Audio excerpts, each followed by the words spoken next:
तुम कौन हो? यहाँ क्या कर रहे हो? मैडम, मैं आपका नया सिक्योरिटी गार्ड हूँ। सर ने मुझे काम पे रखा है। तो इतने गंदे कपड़े क्यों पहने हैं? हमारे घर पर काम करने के लिए साफ कपड़े पहनने होते हैं। कल से साफ कपड़े पहनना, नहीं तो मैं भगा दूंगी।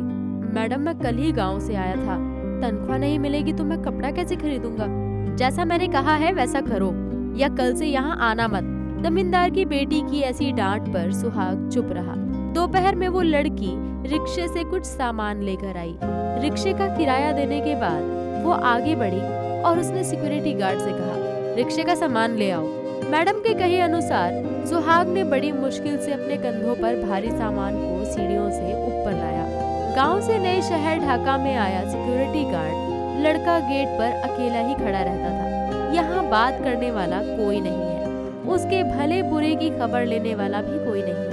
सारा दिन ठीक से ड्यूटी करने के बाद भी सभी उससे नाराज रहते हैं। उन्हें जब भी मौका मिलता है वो सीधे उसके साथ गाली गलौज करते हैं, लड़के को थप्पड़ भी मारते हैं। तो वो लड़का मन ही मन बोलता है, मैंने गांव के लोगों के घरों में भी काम किया है, लेकिन वो भी इस तरह नहीं डांटते थे, बल्कि साथ में खाना खाते थे, सुख दुख की बातें किया करते थे। और इस बड़े शहर में बड़े बड़े पढ़े लिखे लोग न जाने कैसे हैं, घर के पालतू जानवर को जितना प्यार करते हैं, काश उसका आधा भी हमसे किया होता। सिक्योरिटी गार्ड लड़का इस बारे में सोच ही रहा था कि मकान मालकिन बैग लेकर आई और बोली, 10 मिनट के अंदर इस जूते को पॉलिश करके लाना। गप्पे मारने के लिए रुक मत जाना। मैडम, जूते पॉलिश करवाने जाऊंगा तो गेट पर कोई नहीं होगा, अगर कोई आ गया तो? बेवकूफों वाली बातें मत कर, तुरंत जूतों को पॉलिश करके ला। लड़का बिना कुछ कहे जूते ले गया। पॉलिश करके वापस आते वक्त वो देखता है मालिक का लड़का नीचे खड़ा है। सुहाग के पास आते ही जमींदार के बेटे ने उसे जोर का थप्पड़ मारा।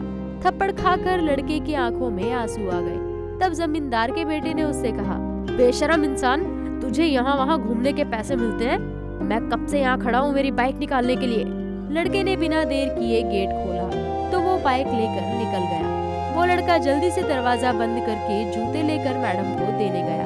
इस तरह से सिक्योरिटी गार्ड लड़के को आए दिन प्रताड़ित होना पड़ता था, लेकिन उसकी सुनने वाला कोई नहीं था। उसकी शिकायतों पर गौर करने वाला भी कोई नहीं। इस बीच उस लड़के को 2 दिन से तेज बुखार हुआ। बुखार के कारण वो बिस्तर से उठ नहीं पा रहा था, इसलिए ड्यूटी पर नहीं आ सका।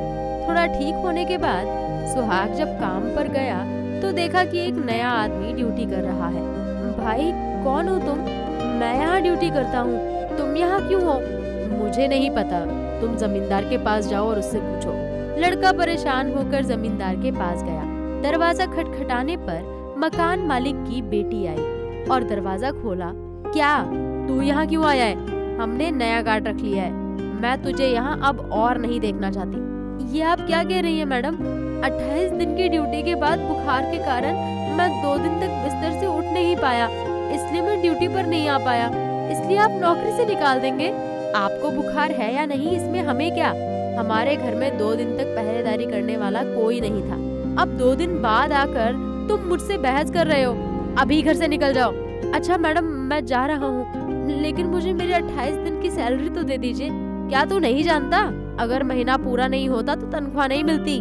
सुहाग ने महसूस किया कि उससे बात करने का कोई फायदा नहीं है। ये सिर्फ इंसानों का खून चूस सकते हैं, किसी को कुछ दे नहीं सकते, ये कोई दया नहीं कर सकते। आखिर में वो बिना कुछ कहे वापस चला गया। एक दिन जमींदार की घमंडी बेटी एक खाली सड़क पर टहल रही थी। चारों ओर सड़क पर सन्नाटा था। इसी बीच कुछ शरारती लड़के उसके पीछे आने लगे। ये लड़के चाहे तो किसी भी लड़की को बर्बाद कर सकते हैं। लड़की बहुत डर गई और लोगों की तलाश में इधर उधर भटकने लगी और लड़के उसे पकड़ने के लिए उसकी ओर दौड़ पड़े। थोड़ी देर बाद शीला ने देखा कि सड़क के किनारे एक युवक खड़ा है। शीला ने उसे देखा और उससे मदद मांगी, लेकिन जैसे ही लड़का पलटा शीला चौंक गई। ये तो वही लड़का है जिसे सिक्योरिटी गार्ड की नौकरी से निकाल दिया था। फिर भी कोई रास्ता न देखकर शीला ने आज इस बड़े खतरे से बचने के लिए लड़के से मदद मांगी और कहा, वो लड़के मेरा पीछा कर रहे हैं, मुझे आसपास कोई नहीं दिख रहा है, मेरी मदद कर दो प्लीज। सुहाग ने मुसीबत आते देख कहा, मेरे साथ आइए, सामने बाजार है, वहाँ जाने में दिक्कत नहीं होगी। लड़का जमींदार की बेटी को लेकर तेजी से बाजार की ओर चल पड़ा। लड़की के साथ एक आदमी को देखकर लड़कों की आगे जाने की हिम्मत नहीं हुई और वो वापस चले गए। आज तुमने मुझ पर बहुत बड़ा एहसान किया है, मुझे माफ कर दो भैया। मैडम, क्या आप ऐसा बर्ताव सिर्फ मेरे साथ करते हैं? नहीं, आप ऐसा बर्ताव सिर्फ मेरे साथ नहीं करते हैं। ऐसा आप और आप जैसे बड़े लोग हर समय अपने घर के सिक्योरिटी गार्ड कर्मचारियों के साथ करते हैं। उन्हें इंसान नहीं समझते हैं।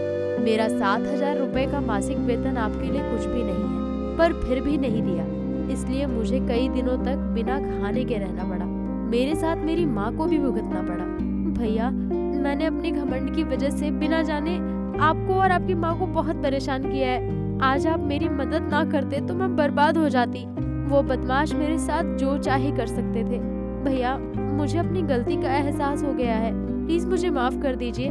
देखिए आपने मेरे साथ कैसा व्यवहार किया है। आप या आप जैसे बड़े लोग हमेशा ही ऐसा करते हैं। आपको मुझसे माफी मांगने की जरूरत नहीं है, लेकिन कृपा करके ऐसा किसी और के साथ मत कीजिएगा। तब आपको और भी बड़े खतरे का सामना करना पड़ सकता है और तब आपको बचाने वाला कोई भी नहीं होगा।